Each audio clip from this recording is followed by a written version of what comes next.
Hello sir. हाय। नमस्कार sir. नमस्कार madam. आइए आइए, नमस्ते। क्या नाम है आपका? আমার নাম তিথি বাউল। आप कहाँ से आए? আমি এসেছি ওয়েস্ট বেঙ্গল কলকাতা নবদ্বীপ থেকে, যেখানে শ্রী চৈতন্য মহাপ্রভুর জন্মস্থান, পবিত্র স্থান, জন্মভূমি, সেইখান থেকেই এসেছি আমি আজকে। सही बात है। काम क्या करते हैं आप? কাজের ব্যাপারে কি আর বলবো স্যার, কাজ যদি করি একটা কাজই করি, সেটা হলো আমার কৃষ্ণ নাম জপ করা। ওই কাজই আমার মেন ধর্ম, মেন কর্ম। এই কাজই আমি সব সময় করে যাই, এটাই হচ্ছে আমার কাজ। वाओ। তাই কাজের ব্যাপারে আমি আর কিছুই বলতে চাই না। আমি চাই আমি যেই ধরনের কাজ করি প্রতিটা ঘরে ঘরে যেন আমার মতন একজন হয়, আমার মতন কৃষ্ণ নাম জপ করে। এই কাজটি যেন প্রত্যেকটা সনাতন ধর্মের ঘরে ঘরে হয়। आप यहाँ क्या करने आए हैं? এই ইন্ডিয়ান আইডলে আসার কথা আমি সবই বলছি। ওয়েস্ট বেঙ্গল নবদ্বীপ হচ্ছে আমার বাড়ি, ওইখানেই আমার জন্ম। ছোট্ট একটি গ্রামে আমরা থাকি। ঘরে বসে বসে কৃষ্ণ নাম করি আর তার প্রেমে মত্ত হয়ে থাকি। এই ইন্ডিয়ান আইডল মঞ্চে আমি শ্রী চৈতন্য মহাপ্রভু ও বিষ্ণুপ্রিয়ার উদ্দেশ্যে কয়েকটি কথা বলতে চাই গান শুরু করার আগে। শ্রী চৈতন্য মহাপ্রভু ছিলেন শ্রী ভগবান কৃষ্ণের এক অবতার। তিনি ছোটবেলা থেকেই কৃষ্ণ নামে মত্ত হারা ছিলেন। সে যেখানেই যেত, রাস্তাঘাটে এইদিকে সেইদিকে শ্রীকৃষ্ণ মহাপ্রভুর নাম করত। শ্রী চৈতন্য মহাপ্রভু মায়ের নাম ছিল সচী মাতা। তিনি একবারও কৃষ্ণ নামে কিছু বাধা দেয়নি। সেই কৃষ্ণ নাম সে আরো ভক্তি দিয়ে বলেছেন, যা কৃষ্ণ নাম প্রতি ঘরে ঘরে, প্রতি গ্রামে গ্রামে ছড়িয়ে দে। সে একবারের জন্য বাধা দিয়ে দেখেননি। সে জানতো এই কৃষ্ণ নামে কত শক্তি। শ্রী চৈতন্য মহাপ্রভু যদি এই কৃষ্ণ নাম যদি না বিলাতো, তাহলে হয়তো আজ আমরা এই কৃষ্ণ নাম জপ করতে পারতাম না। তিনি ছিলেন কৃষ্ণ প্রেমে মত্ত। সে যেদিকেই যেত, যেখানেই যেত, সব জায়গায় কৃষ্ণ নাম করতে করতে যেত, আর তার পেছনে আর আশেপাশে মানুষে ভরে যেত। এই কৃষ্ণ নামে যে এত মধু ছিল। শ্রী চৈতন্য মহাপ্রভুর খুব অল্প দিনের জন্য সংসার ধর্ম পালন করেছিলেন। তারপরে তিনি সংসার ধর্ম ত্যাগ করে কৃষ্ণ নামে মত্ত হারা হয়েছিলেন। শ্রী চৈতন্য মহাপ্রভু তার অনেক ইচ্ছা ছিল যে সে যতদিন বাঁচবে ততদিন এই কৃষ্ণ নাম জপ করে যাবে। গ্রামে গঞ্জে প্রতিটা মানুষের মনের ভেতরে কৃষ্ণ নাম ঢুকিয়ে দেবে। সে করেও ছিলেন, কিন্তু অনেক বাধা অতিক্রম পেরিয়ে সে অনেক কৃষ্ণ ভক্ত সাথে নিয়েছিলেন। তিনি এমনই একজন ছিলেন, শ্রী চৈতন্য মহাপ্রভু যখন কৃষ্ণ নাম গাইতে গাইতে পথের দিকে এগিয়ে যেতেন, তখন তার পিছনে অনেকেই চাইতো এই কৃষ্ণ নাম যেন না ছড়ায়, এই কৃষ্ণ নাম যেন কোথাও না শোনা যায়। এমনও চেষ্টা কিছু কিছু মানুষজন করেছেন, কিছু ভক্তরা করেছেন, কিন্তু শেষ পর্যন্ত ওই ভক্তরাও কৃষ্ণ নামে মত্ত হয়েছিলেন। ওই ভক্তরাও বুঝেছিলেন এই কৃষ্ণ নাম কোনো সাধারণ নাম না। सही बात है। क्या बात? একমাত্র এই কৃষ্ণ নামে বিরোধী ছিলেন জগাই মাধাই, কিন্তু শেষ পর্যন্ত তারাও এই কৃষ্ণ নাম গ্রহণ করেছে। अच्छा। জগাই মাধাই ছিল কৃষ্ণ নামের বিরোধী, কিন্তু জগাই মাধাই কানে এই মন্ত্রটি দেওয়া হয়েছিল। সেই মন্ত্রটা হচ্ছে হরে কৃষ্ণ কৃষ্ণ কৃষ্ণ হরে হরে, হরে রাম রাম রাম হরে হরে। তারা এতটাই পাপী ছিল যে কৃষ্ণ নামে উচ্চারণ তারা করতে পারেনি। क्या बात है। वाह। তারা মুখ ফুটে হরে কৃষ্ণ যে বলবে, তারা এতটাই পাপী ছিলেন যে কৃষ্ণ নাম তাদের এই জিভে আটকে গিয়েছিল। জগাই মাধাই এতটাই পাপী ছিল যে কৃষ্ণ নাম উচ্চারণ করতে পারেনি, কিন্তু কৃষ্ণ নাম করতে না পারায় তাকে বলেছিল মরা মরা মরা করতে করতে তাদের মুখ দিয়ে বেরিয়ে গেছিল রাম। তারপর থেকে তারা কৃষ্ণ নাম গ্রহণ করেছিল। শ্রী চৈতন্য মহাপ্রভুর যাকে বিবাহ করেছিলেন তার নাম ছিল বিষ্ণুপ্রিয়া। सही बात है। বিষ্ণুপ্রিয়া ছিলেন এক কৃষ্ণ পাগল। সে তার স্বামীকে কোনো সময় বাধা দেননি। সে মনে প্রাণে চেয়েছিল এই কৃষ্ণ নাম আমার স্বামী যেমন ছড়াচ্ছেন এই দেশ বিদেশে পথে ঘাটে, সেরকম করে আমার স্বামী থাক। সে একটিবারের জন্য বলেনি তুমি এই কৃষ্ণ নাম ছেড়ে দাও। সে একটু অপেক্ষায় ছিল, সে তার স্বামী এই কৃষ্ণ নাম পথে পথে পথে প্রচার করে কখন বাড়ি ফিরবে, কখন বিষ্ণুপ্রিয়া তাকে পদধূলিতে জল দিয়ে তার সেবা শান্তি করার কখন সুযোগ পাবে। চৈতন্য মহাপ্রভু 25 বছর বয়সে বিবাহ করেন, কিন্তু এই বিবাহিত জীবন বেশি দিনের ছিল না, ছিল মাত্র 2 বা 3 বছরের জন্য। তিনি এতটাই কৃষ্ণ পাগল ছিলেন এবং ভক্ত ছিলেন, সে খুব অল্প সময়ের জন্য সংসার ধর্ম ত্যাগ করে কৃষ্ণ নাম প্রচার করতে শুরু করে দিয়েছিলেন। সে ভাবেনি তার স্ত্রীর কথা, সে ভাবেনি তার মার কথা, সে শুধু ভেবেছিল এই সংসার ধর্ম ত্যাগ করে আমি কবে বৃন্দাবনে উদ্দেশ্যে রওনা দেব। সে 28 বছর বয়সে মা এবং স্ত্রীকে রেখে সংসার ধর্ম ত্যাগ করে সে চিরবিদায় নিয়েছিল। बहुत सही बात, बहुत सही बात। সে ভুলে গিয়েছিল নদিয়াবাসীর ভক্তদের কথা। সে এতটাই কৃষ্ণ ভক্ত ছিল যে তার মুখ থেকে শুধু কৃষ্ণ নাম ছাড়া আর কোনো কিছু শোনা যেত না। তাই ম্যাডাম জি, এই মঞ্চে আমি শ্রী চৈতন্য মহাপ্রভুর উদ্দেশ্যে আমি এই গানটি গেয়ে শোনাবো। क्या बात है। वाह वाह क्या बात है। तुमने बहुत सही प्लेटफॉर्म चुना है, बिकॉज इससे बड़ा देश का कोई प्लेटफॉर्म नहीं है। গানটি ভালো লাগলে লাইক শেয়ার সাবস্ক্রাইব করে এই কৃষ্ণ ভক্তর পাশে থাকবেন। নমস্কার। क्या बात है। वाह। ब्यूटीफुल सॉन्ग, चलिए जरूर सुनते हैं। শেষ ভিক্ষা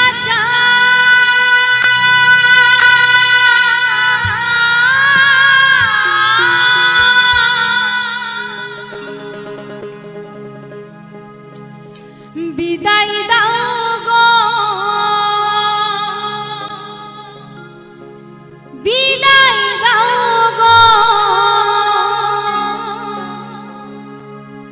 বিদায় দাও গো সচি মাতা।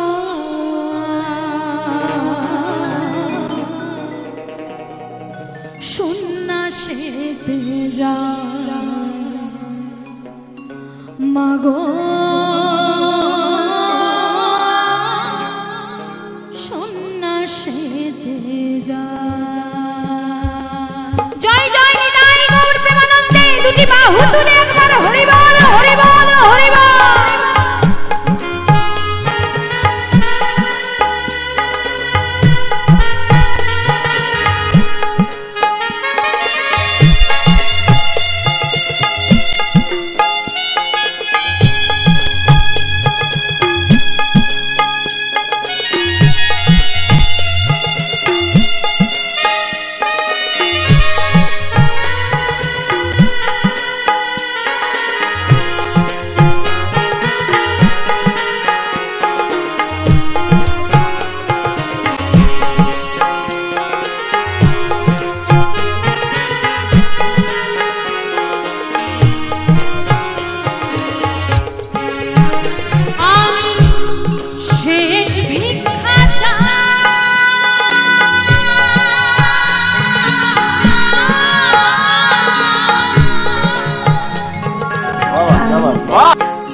বিদায় দাও গো সজী মাতা সন্ন্যাসে দুর্গা মাগো সন্ন্যাসে দুর্গা আমি শেষ ভিক্ষা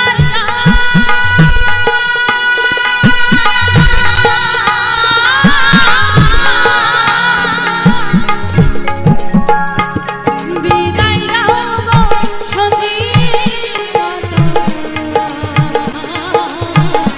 সন্ন্যাসে দুর্গা সন্ন্যাসে দুর্গা মাগো সন্ন্যাসে দুর্গা মাগো সন্ন্যাসে দুর্গা মাগো সন্ন্যাসে দুর্গা